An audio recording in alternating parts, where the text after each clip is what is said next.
Hello everyone, स्वागत है सभी का हमारे यूट्यूब चैनल में। आज के दिन में बेलन के सारे प्रश्नों को एक ही वीडियो में बहुत ही आसान तरीके से हल करना सीखेंगे। अगर आपको बेलन से संबंधित कोई भी प्रश्न हल करने नहीं आता है तो ये वीडियो आपके लिए बहुत ही ज़्यादा महत्वपूर्ण होने वाली है, क्योंकि आज की इस वीडियो में मैं जो है बेलन के तीनों टाइप के प्रश्नों को बताऊंगा, जिसमें बेलन से संबंधित प्रश्न पूछे जाते हैं।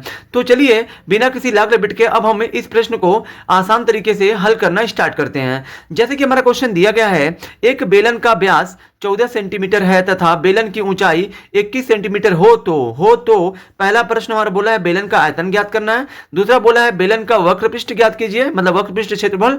और जो तीसरा बोला है बेलन का संपूर्ण पृष्ठ क्षेत्रफल क्या होगा। तो यहां देखिए, जब भी आपको बेलन, आप सभी जानते होंगे कि बेलन क्या है। बेलन एक त्रिविमीय आकृति है, इसी को हम लोग जो है बेलन कहते हैं। ठीक है, जैसे कि ड्रम हो गया, सिलेंडर हो गया, ये सब आपके जो है बेलन के उदाहरण होते हैं। ठीक है, बेलन का जो आधार होता है, ये बेस, बेलन का जो आधार होता है ये जो वृत्ताकार होता है। ठीक है, ये जो वृत्ताकार होता है, ऊपर भी इसके जो है एक जो है वृत्त होता है। मतलब बेलन में ऊपर और जो नीचे वृत्त होते हैं, तो यानी कि बेलन में दो वृत्त होते हैं, एक ऊपर और एक नीचे। तो बेलन के जो ये वाली जो लाइन है, मतलब जो ये जो ऊपर वाला जो वृत्त है इसका केंद्र, और जो ये नीचे वाला वृत्त है इसके केंद्र को जब आप मिलाएंगे ना, तो ये जो आप लंबाई दिख रही है इसी को हम लोग बेलन की ऊंचाई कहते हैं। ठीक है, और जो है यानी कि जो ये वृत्त के केंद्र से जब आप वृत्त के किसी भी बिंदु तक जाते हैं तो इसी को हम लोग त्रिज्या कहते हैं। ठीक है, कह रहा है एक बेलन का व्यास दे दिया, तो पहला हमको हल करने के लिए सबसे पहले तो यहां पे हम क्या करेंगे,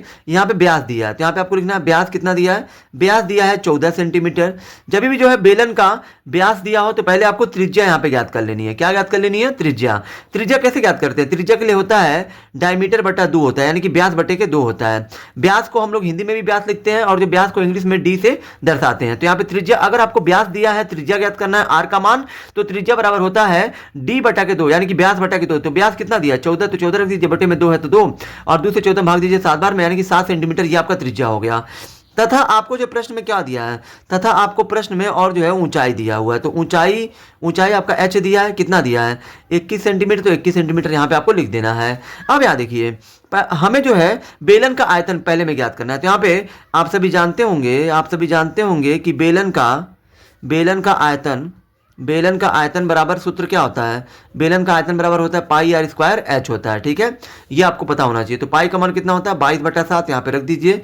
आर का मान कितना है? त्रिज्या कितनी है? तो यहाँ पे आर का मान देखिए, यहाँ पे 7 है तो यहाँ 7 रख दीजिए, स्क्वायर है तो स्क्वायर कर दीजिए, और गुणे एच का मान कितना है? 21 है तो 21। ठीक है, यहाँ पे पहले आप क्या करोगे, पहले आप जो है यहाँ पे ये 22/7 को ऐसे लिखिए। 7 का स्क्वायर कितना होता है? 49, और गुणे में 21 है तो 21। 7 से काट दीजिए 49 को, 7 बार में कटेगा। अब यहाँ पे आप क्या करिए, पहले आप 22 और 21 का गुणा, 22 और 7 का गुणा करिए, तो 7 दूना 14, और 7 दूना 14 एक 15 हो गया, और गुणे 21 है तो 21। अब यहाँ देखिए 21 का गुणा करिए 154 में, तो 21 चौके हो जाएगा 84 को 4 हासिल 8, 21 बचे 105, 21 बचे 105 हो जाएगा, और यहाँ पे आपका हासिल 8 है तो 105 और 8 113 को 3 हासिल 11, फिर 21 है कम 21 और 11 कितना हो जाएगा? 32, यानी कि 3234 सेंटीमीटर क्यूब। क्योंकि चूंकि यहाँ पे आयतन बोला है तो आप आयतन की इकाई जो होती है वो जो क्यूब में होता है। ठीक है, यानी कि माप हमारा सेंटीमीटर में तो दिया ही है, तो सेंटीमीटर में घात 3 लिख दीजिए यदि आयतन पूछ रहा है। दूसरा हमें क्या ज्ञात करना है? दूसरा पूछा है बेलन का वक्र पृष्ठ। तो यहाँ पे आपको लिखना है बेलन का वक्र पृष्ठ। तो यहाँ पे आप सभी जानते होंगे कि बेलन का वक्र पृष्ठ क्षेत्रफल बराबर क्या होता है। तो बेलन का वक्र पृष्ठ बराबर क्या होता है? इसका होता है 2 पाई आर एच होता है। ठीक है, तो यहाँ देखिए 2 है तो 2 लिखिए, पाई का मान कितना है? 22/7 होता है। ठीक है, और यहाँ पे आर का मान कितना दिया? आर त्रिज्या, अभी हमने ज्ञात किया आर कितना है। आर सबके लिए, सारे, चाहे कोई भी प्रश्न पूछ ले बेलन से संबंधित है, अगर यहाँ पे जो त्रिज्या का यूज आप जो है एक क्वेश्चन को हल करने के लिए कर रहे हैं, अगर जो उसी टाइप का क्वेश्चन, ठीक है, उस जो प्रश्न में दिया गया है तो सब में जो है त्रिज्या का मान वही रहेगा, त्रिज्या और जो ऊंचाई नहीं बदलेगी, वही रहेगी। तो त्रिज्या का मान 7 हो गया, ऊंचाई 21 है। ठीक है, अब ये 7 से 7 काट दीजिए। ठीक है, पहले आप 2 का गुणा करिए, इसमें 2 का गुणा 22 में कितना हो जाएगा? 44, और गुणे यहाँ पे 21 है तो 21, 21 चौके 84 को 4 हासिल 8, 21 चौके 84 और 8 कितना हो जाएगा? 92, यानी कि इतना सेंटीमीटर स्क्वायर। चूंकि ये जो क्षेत्रफल बोला है तो क्षेत्रफल में स्क्वायर लगता है। ठीक है, क्षेत्रफल में क्या लगता है? स्क्वायर लगता है।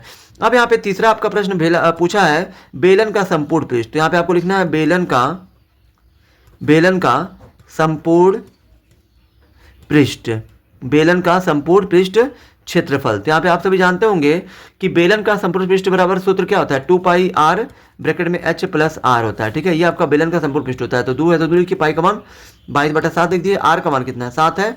h कितना है, ऊंचाई, ऊंचाई आपका दिया है 21 और r का मान कितना है, 7 है। अब ये 7 से 7 काट दीजिए, 22 का गुणा करिए 2 में तो 44 हो जाएगा, और गुणे 21 का गुणा 21 और प्लस 7 है तो कितना हो जाएगा, 28। अब ये 44 में आप क्या करिए, 28 का गुणा करिए तो 8 चौके 32 को 2, 8 चौके 32 और 3 35, 2 चौके 8, फिर 2 चौके 8, ये आपका हो जाएगा 2, 8 5 13 को 3 हासिल 1, 8 3 11 और 1 हासिल 12, मतलब ये 1232 इन दोनों का गुणा करने पे इतना आएगा। और ये भी तो चूंकि आपका क्षेत्रफल है तो फिर ये भी आपका सेंटीमीटर स्क्वायर हो जाएगा। तो ये वाला आपका वक्र पृष्ठ था इतना, और ये वाला था आपका संपूर्ण पृष्ठ। और यहाँ पे हमें जो पूछा गया था आयतन, तो आयतन भी हमारा मिल चुका है। आई होप कि आप सभी को ये वीडियो बहुत ही ज़्यादा पसंद आई होगी। अगर आप हमारे चैनल पर नए हैं तो हमारे चैनल को लाइक सब्सक्राइब और शेयर जरूर करें, जिससे आने वाली वीडियो की नोटिफिकेशन आपको मिलती रहे। धन्यवाद।